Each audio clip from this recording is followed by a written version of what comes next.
할렐루야. 하나님 영광 받으신 줄 믿습니다. 보고 싶었습니다. 아내가 여보 우리 그냥 복귀하자, 갈 데도 없는데.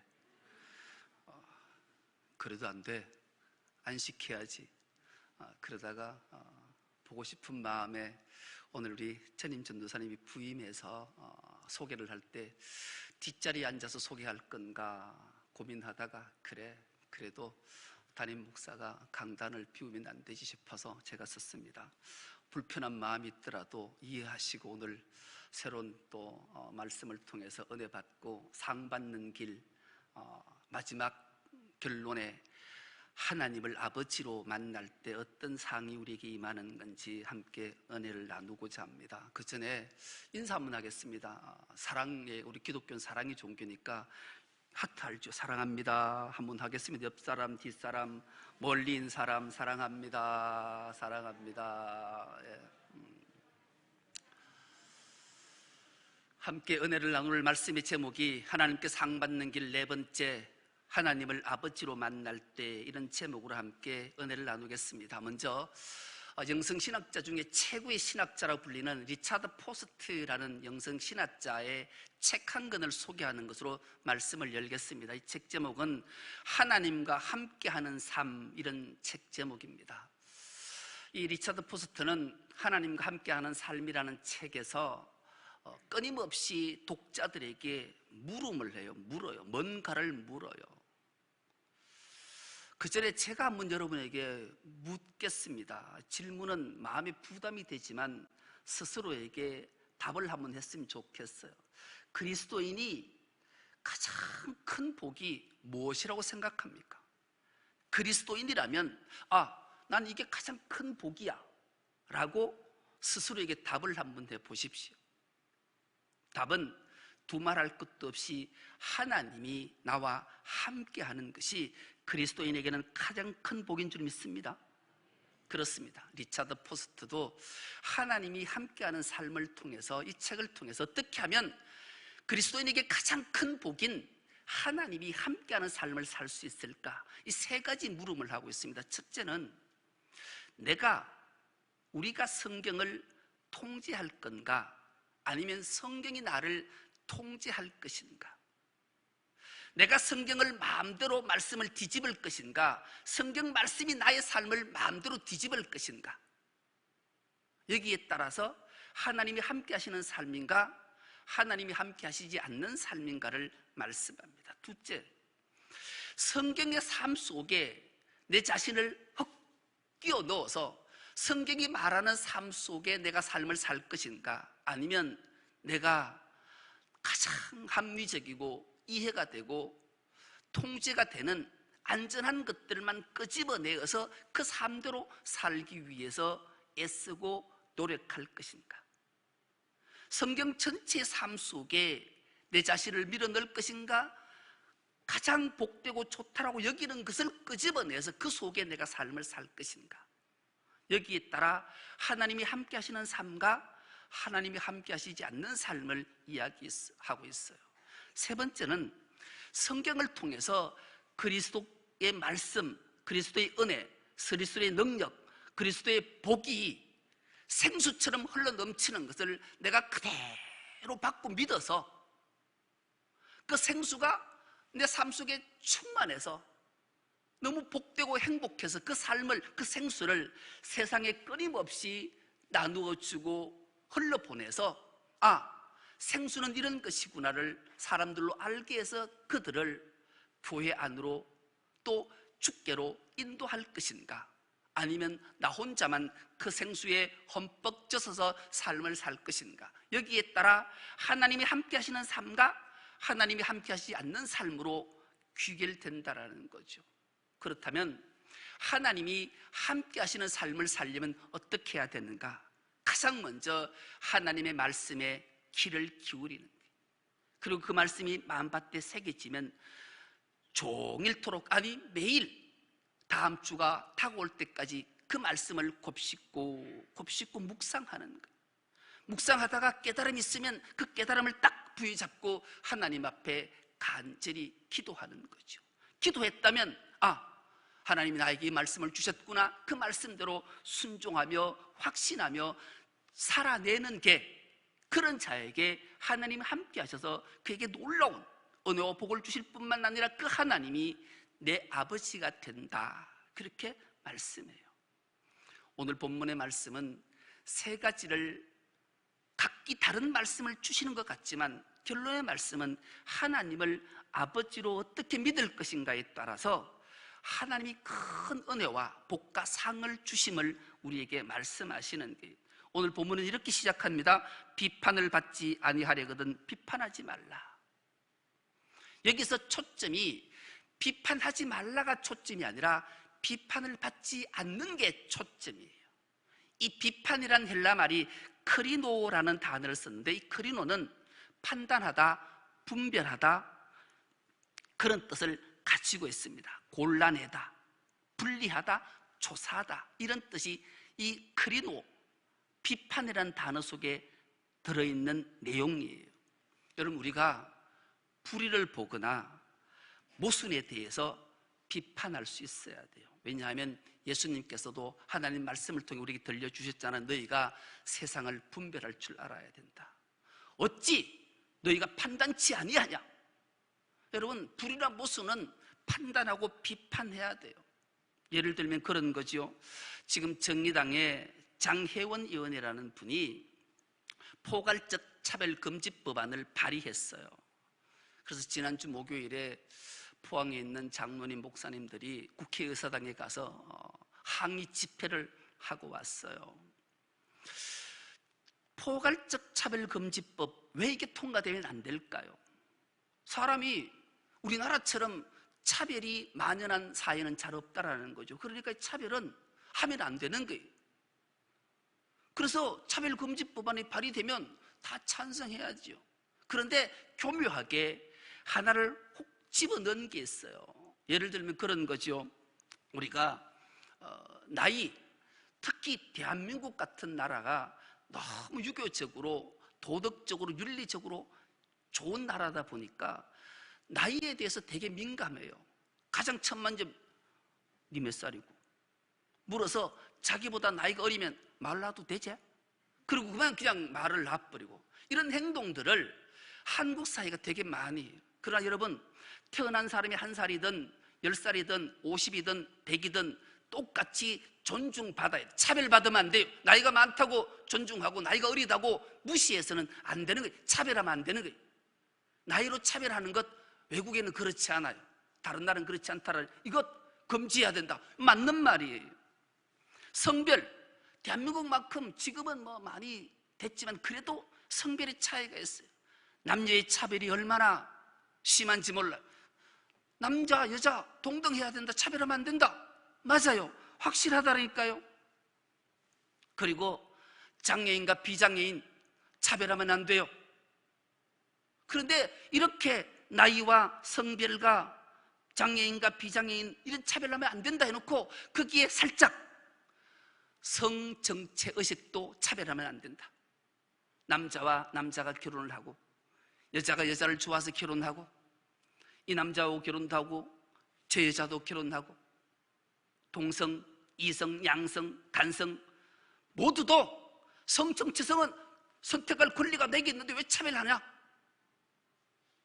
그러니 기독교에서 이 동성애법, 이 차별금지법 안에서 찬성할 수가 있겠냐고요. 하나님의 창조 질서를 무너뜨릴 뿐만 아니라 죄로 인해서 인간에게 교묘하게 파고들었던 이 악습들을 어떻게 찬성하겠냐고. 기가 막힌 방법으로 이것을 발휘했기에 우린 기도로 반대하고 비판하고 판단하고 조사하고 해서 반대해야 되는 게 맞아요. 그렇게 비판하는 것 당연한 거죠. 그런데 말로만 그러면 되는가? 자기의 삶은 그렇지 않고 남에게만 그렇게 판단하고 비판하고 조사하고 분별하고 그러면 되는가? 왜 예수님이 오늘 이 말씀을 우리에게 주셨을까요? 그 이유가 있는 거예요. 로마서 2장 1절에서 3절은 이 말씀이 기록되어져 있는데요, 한 목소리를 합독해 보겠습니다. 시작. 그러므로 남을 판단하는 사람아, 누구를 막론하고 내가 핑계하지 못할 것은 남을 판단하는 것으로 내가 너를 정죄함이니 판단하는 내가 같은 일을 행함이니라. 이런 일을 행하는 자에게 하나님의 심판이 진리대로 되는 줄 우리가 아노라.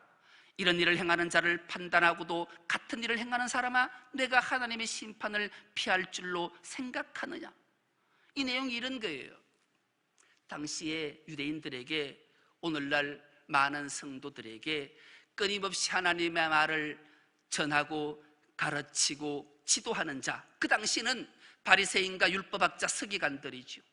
그들은 하나님의 말씀을 다 달달달달 다 외웠어요. 그래서 늘 하나님 말씀을 가르치는 게, 오늘날 교회 목사가 하나님 말씀을 여러분들에게 가르치는 거죠.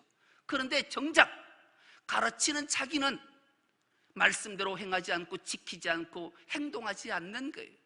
그래서 예수님은 오늘 이 말씀을 통해 너희를 향해, 바리새인들을 향해, 서기관들을 향해, 오늘 교회 목사들을 향해 너희가 외식하는 자다, 그렇게 말하는 거예요. 강단에 서서 하나님 말씀을 전할 때마다 움찔움찔하기도 하고 하나님 앞에 간절히 기도하기도 하는 내용이 있지요. 아, 저 성목사는 설교만 잘해, 삶은 그렇지 않고, 그렇다면 이보다 더 무겁고 주님으로부터 책망받고 벌받을 일이 어디 있겠냐고요. 말과 행동이, 언행이 일치하지 않는다면 이보다 더 안타까운 일이 없는 거예요. 이 당시에, 예수님 당시에 바리새인과 서기관들은 언행일치가 되지 않았다라는 거예요. 자기들은 끊임없이 가르치는 데만 열심히 했지만 실상 정작 자기 자신은 자기를 비판하는, 그래서 하나님으로부터 비판받는 자가 되고 말았다고 예수님이 그렇게 말씀하시면서, 너희들은, 오늘 우리는 외식하는 자 되지 말라, 가면 쓰지 마라, 겉과 속이 다르지 마라. 여러분, 좋은 사람과 나쁜 사람의 차이가 뭐라고 생각하십니까? 느끼는 대로 얼굴에 다 드러나는 사람이 좋은 사람일까요? 느끼는 대로 꾹 참고 겉으로 드러내지 않는 사람이 좋은 사람일까요? 후자라고 생각하십니까? 그렇다면 여러분들은 외식하는 자입니다. 여러분, 사람은, 얼굴은 그대로 다 드러나야 돼요. 여러분들, 저들이 그러잖아요. 장로님이 그러시더라고요. 권사님이 그러시더라고요. 목사님, 좀 표시 좀 내지 마소. 강대살에 서면 아마 사모하고 싸웠는지 누구하고 싸웠는지 다 아니다. 내가 얼굴이 다 드러난다라는 거예요. 여러분, 이런 사람이, 예수님이 좋은 사람이래요. 드러내야지요. 억울하고 속상한데도 불구하고 안 그런 척, 속과 겉이 다르면 외식하는 자라고 주님이 책망하신단 말이에요. 그런 자 되지 말라고 주님이 말씀해요. 그러면서 주님이 기막힌 말씀을 하세요. 2절 하반절에 이렇게 말씀합니다. 헤아리는 그 헤아림으로 너희가 헤아림을 받을 것이니라. 이 헤아림이라는 단어가, 이 비판이라는 단어, 크리노보다 더 심오한 뜻이 있어요. 메트론이라는 단어를 썼는데, 이 메트론은 치수를 재고 단위를 측정한다, 즉 사람의 됨됨이를 보고 판단하고 비판한다라는 거예요. 이것은 모든 시선이 자신에게로 있는 것이 아니라 상대에게 있다라는 거예요. 아, 저 사람이 왜 저런 행동을 하지? 아, 저건 이렇게 따져서 이렇게 책벌하고 이렇게 비난하고 이렇게 비판하고 이렇게 헤아려야 되겠다. 그래서 많은 사람들로부터 손가락질을 받고 힘들게 살아서 사회생활 못하게 하고 교회생활 못하게 해야 돼, 이런 마음을 가진 게 헤아림이라는, 메트론이라는 단어라는 거예요. 이런 자에게 하나님은 그대로 너를 헤아리겠다, 그렇게 말씀해요. 여러분, 우리는 좋은 시선, 자신에게는 엄격한 시선을 가지고 잣대와 치수를 들여대야 되고, 남에게는 아주 부드럽고 관용하고 너그러운 마음으로 남에게 시선을 봐야 된다. 근데 이 메트론이라는, 이 헤아림이라는 말은 공격적 시선을 가진 자를 말씀하는 거예요. 그래서 우리는 공격적 시선을 가지면 안 된다, 주님이 말씀해요. 그래서 너희가 하나님을 아버지로 만날 수 있고, 이렇게 상 받으려면 이런 행동은 중단해야 돼. 그래 예수님은 기가 막힌 말씀 한 절을 주시잖아요. 이렇게 말씀합니다. 어찌하여 형제의 눈 속에 있는 티는 보고 내 눈 속에 있는 들보는 깨닫지 못하느냐. 기가 막힌 말씀을 하세요. 티는 보는 것이고 들보는 깨닫는 것이다, 그렇게 말씀해요. 사람의 얼굴에 티가 묻었으면, 눈 속에 티가 있으면 눈으로 보면 시력이 좋으면 보여요. 그런데 들보는 보이는 게 아니라는 게 깨닫는 거라는 거예요. 여러분, 보이는 것은, 보이는 대로 보는 것은 누구나 다 볼 수 있어요. 누구가 잘못하고 누구가 허물을 지고 누구가 악하고 누구가 선하고 누구가 좋고 누구가 나쁘고 다 보여요. 그러네 정말 하나님을 아버지로 만날 때 하나님이 나를 어떻게 보시고 내가 어떤 시선으로 상대를 봐야 되고, 하나님 말씀을 들을 때 어떤 깨달음이 있어야 되는가. 이 깨달음은 그냥 되는 게 아니, 엄청난 노력이 수반될 때 깨달아지기 때문에 그런 거죠. 그래서 큰 노력, 애씀이 필요한 거예요. 그렇다면 하나님 말씀을, 사람을 깨달으려면 어떻게 해야 되는가? 하나님 말씀 앞에 자주 서야 돼. 무감무수하지 말고 감의인하라. 감의인하지 말고 감의경하라. 여러분, 옛날에 거울이 없던 시절의 사람들은 자기 자신을 비춰볼 때 흐르는 물에 자기 자신 얼굴을 비춰봤어요. 아, 내 얼굴에 티가 있구나, 이게 묻었구나, 이를 깨닫고 씻는 거죠. 그래서 너는 자신을 모른다. 그러므로 사람은 사람에게 자신을 비춰봐야 된다. 아, 저 사람을 통해서 나가 어떤 사람으로 비춰질까? 저 사람을 통해서 그리스도의 하나님의 얼굴이 드러날까? 사람에게 비춰봐서 자기를 판단하는 것 넘어서 정말로 내가 누구인지를 깨달으려면 하나님의 말씀 앞에 비춰서 말씀 앞에 서보면 정확하게 하나님이 너는 이런 사람이다, 이렇게 말씀해 주시기 때문이죠. 우리 모두가 늘 하나님 말씀 앞에 자신을 비춰서 그분이 말씀하시면 순종함으로 하나님을 아버지로 만나는 큰 기쁨이 있기를 축복합니다. 말씀 앞에 자주 서봐요.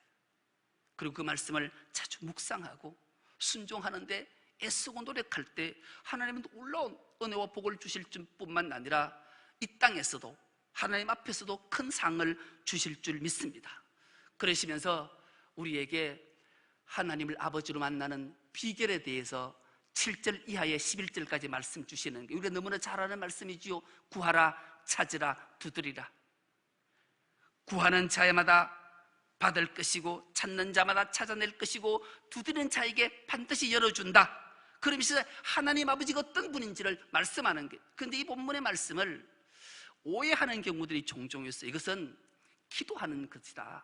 기도를 하나님 앞에 막 구하고 하나님 앞에 찾고 하나님의 마음을 막 두드리면 하나님은 구하는 자에게 얻어주고 찾는 자에게 찾게 해주고 두드린 자에게 열어줘서 만사형통 만들어주신다. 혹시 그렇게 이해하십니까? 이 본문은 그것을 말씀하시는 게 아니에요. 아버지가 어떤 분이신지를 우리에게 들려주시고 싶은 내용이에요. 우리가 하나님 아버지 앞에 간절히 열심히 기도하면 하나님이 들어주시는 분일까요? 그렇게 생각하십니까? 우리 하나님은 그런 분이 아니세요. 우리가 구하는 대로 찾는 대로 두드리는 대로 얻어지고 찾아지고 열리는 그런 분이 아니라 우리 하나님은 가장 좋은 것을 주시는 분이에요. 할렐루야. 할렐루야. 뭐라고요? 하나님은 자녀에게 가장 좋은 것을 주시는 분이지 구하는 자녀에게 구하는 대로 찾는 대로 두드리는 대로 다 주시는 분이 아니시라는 거죠. 여러분, 우리가 하나님 앞에 간절히 기도할 때가 많잖아요. 기도하는 대로 응답되면 어떨까요? 응답되면 무서워요. 저는 생각만 해도 소름 끼쳐요. 기도하는 대로 얻어지고 찾아지고 열린다면 얼마나 무섭겠어요. 감정을 툭 건드릴 때마다 그를 위해 하나님 저 인간 이러면 응답되면 평생 가슴이 짐으로 살지 않겠어요? 하나님은 그런 분이 아니세요. 하나님은 가장 좋은 것을 주시기 때문에 기도할 때마다 정말로 간절히 기도했는데 응답되지 않고 얻어지지 않고 열리지 않을 때 그 실망은 이루 말할 수 없지만, 그것이 진짜 하나님의 응답이실 줄 믿는 그 자에게 하나님은 가장 하나님의 때에 가장 좋은 것을 반드시 주시는 분이 하나님이시다, 이것을 믿는 은혜가 있길 축복합니다. 그 하나님을 아버지로 만날 때 가능한 거예요. 제가 안식년을 보내면서 구리에 가면 천보산 기도원이라는 곳이 있어요. 나라와 민족을 위해서 기도하는 기도원인데요, 저기 가서 한 3일 동안 저 기도원을 한번 가면 정말로 저기는 개인 기도실이 잘 갖춰져 있어요.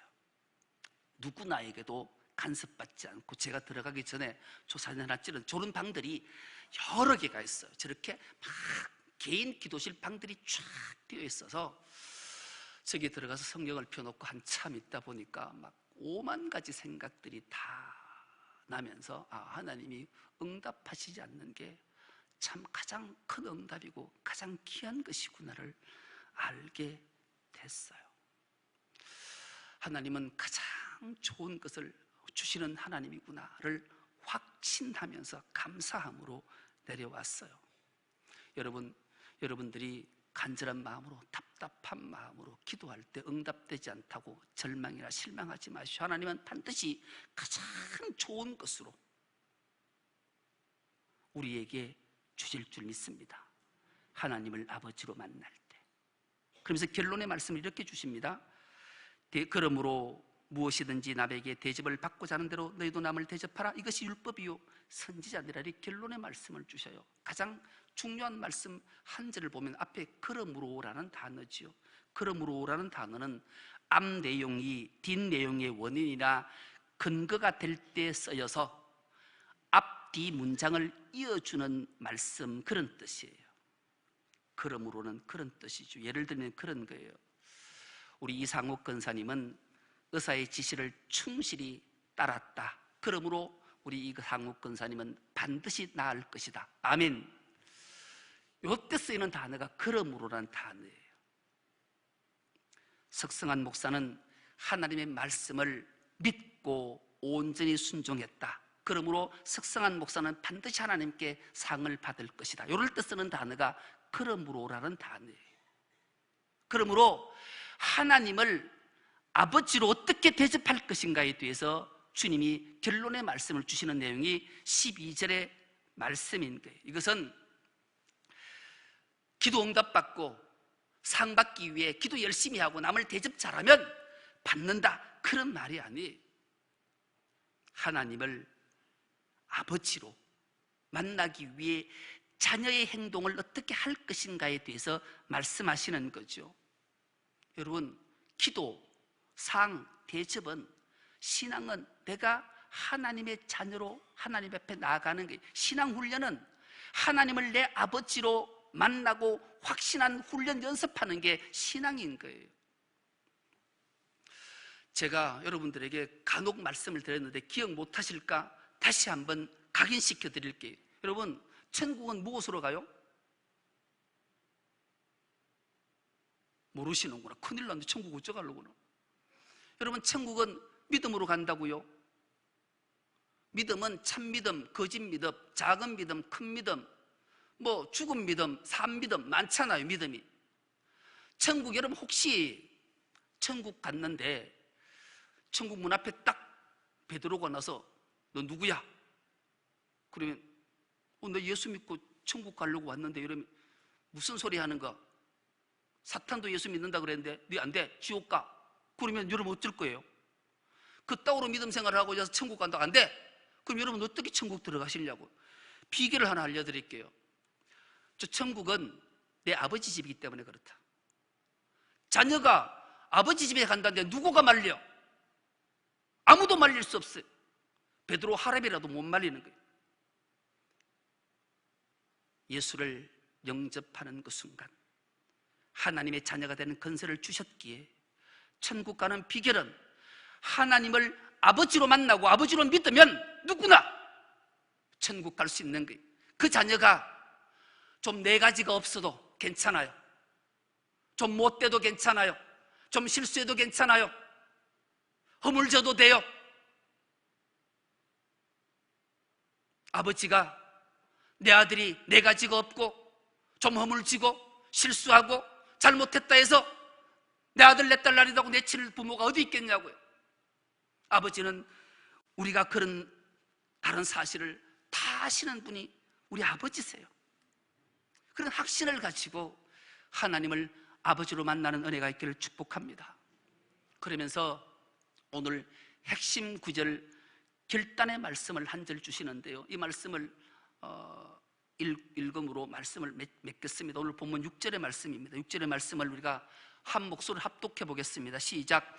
거룩한 것을 개에게 주지 말며 너의 진주를 돼지 앞에 던지지 말라. 그들이 그것을 발로 밟고 돌이켜 너희를 찢어 상하게 할까 염려하라. 아멘. 여러분, 거룩한 것, 거룩이라는 히브리 말이 카도시라는 단어를 썼어요. 이 카도시는 구별하다, 바쳐지다, 드려지다, 그런 뜻이에요. 거룩한 제물은 하나님께 드려진, 바쳐진 제물이, 하나님께 드려지고 바쳐진 제물이 뭘까요? 두말할 것도 없이 예수 그리스도세요. 그분이 복음이잖아요. 하나님께 드려지고 바쳐진 제물된 예수 그리스도 복음을 개에게 던지지 말라라는 게, 주지 말라라는 거예요. 여러분, 이 개는 아주 우리가 이쁘게 반려견으로 키우는 개를, 애완견을 말하는 게 아니에요. 굶주림에 악한 것을 가지고 표독스러운 눈으로 째려보는 야성 들개를 말하는 거예요. 돼지는 가장 혐오스러운 말씀 말하는 거예요. 진주는 값진 거잖아요. 이것도 복음이 값진 것을 추악하고 더러운 돼지에게 던지지 말라라는 거예요. 우리가 하나님을 내 아버지로 만난 자는 복음이신 예수 그리스도, 그분의 말씀 앞에 순종하며 그분 우리에게 명령하신 것을 준행하며 그 길을 따르기 위해 몸부림치며 사는 것, 그것이 바로 하나님을 아버지로 만난 자의 삶이고, 그런 자에게 하나님은 상을 주시겠다 말씀하는 거예요. 우리 모두는 그 하나님을 아버지로 만나 하나님 주신 큰 복들과 큰 상을 다 받아 누리는 우리 충성롭게 모든 건속 다 될 수 있기를 간절히 기도합니다. 하나님 아버지, 감사합니다. 오늘도 복된 주일 우리에게 허락하셔서 주님 앞에 예배자로 서게 하시고 하나님께 상 받는 길, 하나님을 아버지로 만나는 길을 말씀을 통해 들려주시니 감사합니다. 우리 모두가 말씀 앞에 서서 순종하며 복음이 우리를 지배해서 그분 삶 속에 우리 자신을 맡기며 살아갈 수 있는 우리 모두가 되게 하여 주옵소서. 감사드리오며 예수님의 이름으로 기도드리옵나이다. 아멘.